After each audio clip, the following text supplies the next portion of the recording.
BJP ने आगामी लोकसभा चुनाव को लेकर अपनी 5वीं सूची जारी की, जिसमें हैरान करने वाले कुछ नाम सामने आए और कुछ बड़े नामों को दरकिनार कर दिया गया। मौजूदा समय के केंद्रीय मंत्रियों का भी टिकट काट दिया गया।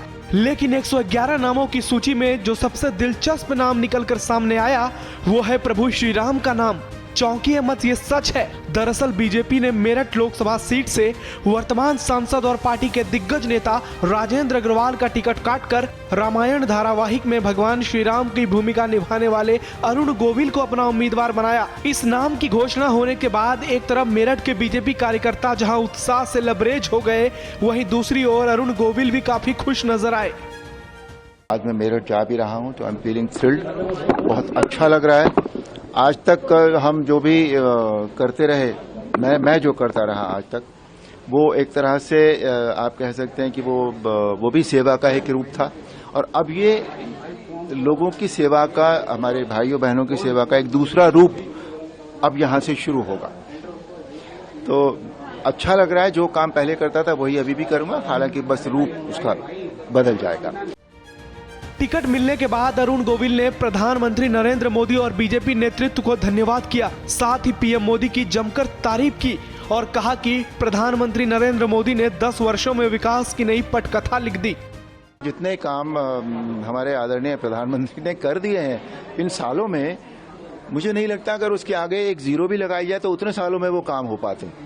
इतना उन्होंने काम कर दिया है। उनकी जो इच्छा है, जो विल पावर है, उनकी जो एनर्जी है, वो आज तक किसी भी नेता में, किसी भी पॉलिटिशियन में देखने को नहीं मिली। और मुझे वो पॉलिटिशियन नजर ही नहीं आते अब मुझे वो एक ऐसा कर्मठ आदमी नजर आता है जो अपने देश के लिए, अपने देश के लोगों के लिए, अपने देश की महिलाओं के लिए सब कुछ भी करने को तैयार है।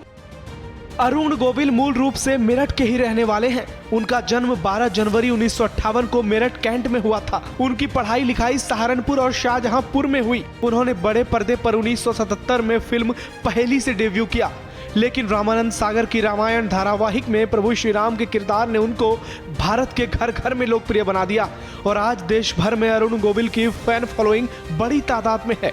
यही कारण है बीजेपी ने पहले उन्हें बीजेपी की सदस्यता दिलाई और अब मेरठ लोकसभा सीट से उम्मीदवार बनाकर एक बड़ा मास्टर स्ट्रोक खेला। इस लिस्ट में कुछ और चौंकाने वाले नाम भी हैं। पीलीभीत से बीजेपी ने वर्तमान सांसद वरुण गांधी का टिकट काटकर यूपी सरकार में मंत्री जितिन प्रसाद को अपना उम्मीदवार बनाया। बीते कुछ सालों में बीजेपी के शीर्ष नेता वरुण गांधी के वक्तव्य से काफी नाराज थे और यही कारण है कि वरुण गांधी का टिकट काट दिया गया। टिकट मिलने के बाद जितिन प्रसाद ने भी जीत की हुंकार भरी और कहा कि रायबरेली से वो बड़ी संख्या में जीत दर्ज करेंगे। वैसे तो भारतीय जनता पार्टी की झोली में हमेशा पीलीभीत जनपद का एक बासी खा रहा है और ये सीट भाजपा के खाते में लगातार जाती रही। मगर ये तीसरी बार प्रधानमंत्री का जो कार्यकाल है, ये भारत के इतिहास में एक मील का पत्थर होगा, जिसमें पीलीभीत का बढ़ चढ़ के योगदान होगा। मुझे पूरा विश्वास है कि आपको। अरुण गोविल, जितिन प्रसाद के अलावा पार्टी ने गाजियाबाद से जनरल वीके सिंह के स्थान पर स्थानीय विधायक अतुल गर्ग को प्रत्याशी बनाया। वहीं बिहार में भी केंद्रीय मंत्री अश्विनी चौबे का टिकट काट दिया गया। ऐसे में इन तमाम सीटों पर अब सियासी माहौल भी गर्मा गया है और मुकाबला दिलचस्प होने की पूरी संभावना है। लेकिन इन सभी सीटों में से मेरठ लोकसभा सीट चर्चा के केंद्र में है, जहां से भगवान श्री राम के रूप में पहचानने वाले अरुण गोविल चुनावी मैदान में उतर गए हैं। और अब सवाल यही है कि क्या राम जी यानी अरुण गोविल मेरठ में बीजेपी का करेंगे बेड़ा पार।